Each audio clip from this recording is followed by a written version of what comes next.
Voilà, petite cloche. Bonjour, bonjour.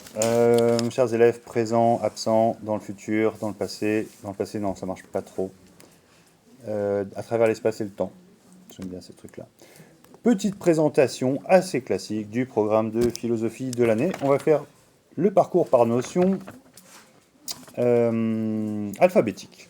Comme ça, comme dit Victor Hugo, dans le désordre alphabétique. Notez ça, c'est une très belle expression de Victor Hugo. Il disait les condamnés à mort étaient amenés à l'échafaud dans le désordre alphabétique. Magnifique paradoxe, je commence avec ça. Pourquoi? Parce que, a priori, on va dire l'ordre alphabétique. Comme quand on fait l'appel, vous êtes classé A, B, C, D, E, F, etc. Tout le monde connaît ça par cœur. C'est une structure du langage.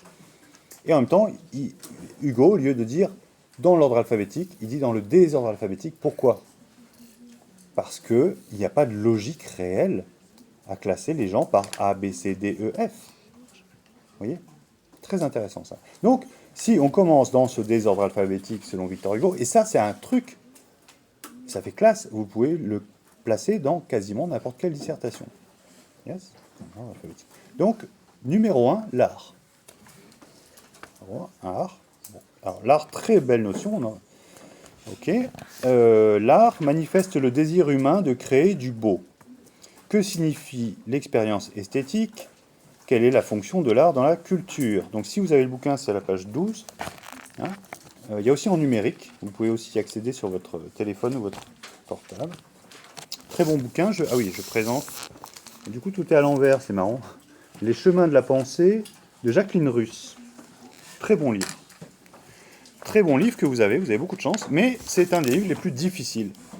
Parce que la plupart des autres livres de philo de terminale, ils sont par notion. Il y en a plein, vous pouvez emprunter au CDI, vous pouvez les acheter d'occasion, vous pouvez les trouver dans la rue, vous pouvez les voler, donc j'ai rien dit. Et ils sont par notion, ok? Donc c'est-à-dire qu'il y a un chapitre sur l'art, un chapitre sur la conscience, un chapitre sur la politique, etc. Ce qui est plus facile pour le bac. Ce bouquin-là, il présente les notions au début, et ensuite il est chronologique. Les présocratiques au début, Platon, Aristote, le Moyen-Âge, les chrétiens, les classiques, Descartes, Spinoza, Leibniz, je peux vous les faire tous dans l'ordre, jusqu'au XXe siècle. Ok, donc c'est chronologique. Dans le désordre chronologique, si vous voulez. Ok, intéressant, hein?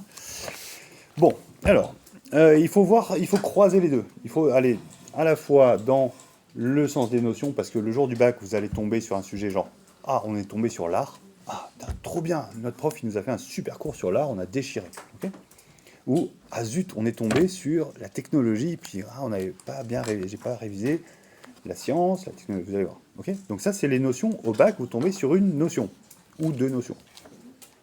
Genre l'art et le bonheur. Deuxième notion, le bonheur. Mais en même temps, pour être intelligent, pour avoir une vision profonde des choses, il faut une vision chronologique de la philosophie, voir comment ça commence avec les présocratiques, en tout cas en Occident, et ça évolue, Platon, Aristote, Moyen-Âge, les chrétiens, les musulmans, les juifs, machin, et jusqu'à l'époque classique, hein, Voltaire, Diderot, Rousseau, les modernes, et ainsi de suite. Jusqu'à XXe siècle, avec, par exemple, mon super copain, Gilles Deleuze, qui est génial, mais il est tellement génial que c'est rare qu'on l'étudie en terminale, parce que il est trop balèze, quoi. Et il est très provo aussi. Donc il a écrit un livre qui s'appelle Capitalisme et schizophrénie. Il parle de trucs vraiment forts. Mais si on a le temps, on en parlera. Le problème en philosophie, le jour du bac, enfin l'année du bac, c'est que le programme est tellement énorme qu'on est obligé de survoler les notions.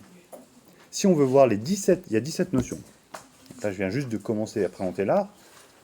Déjà, j'ai mis 5 minutes et j'ai rien dit. Je suis désolé. Mais tout ça pour expliquer que c'est gigantesque. Si vous bossez pas comme des ânes, on n'aura pas fini le programme vraiment à la fin de l'année, où on aura vu superficiellement 2-3 trucs sur l'art, 2-3 trucs sur la religion, 2-3 trucs sur la politique. Ok? Donc il faut du boulot. Et ça vaut le coup.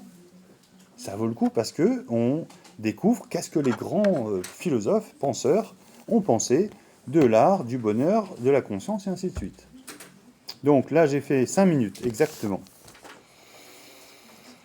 Moi, je vais faire une petite pause, et après, on va reprendre art, bonheur, etc. Ok? À bientôt.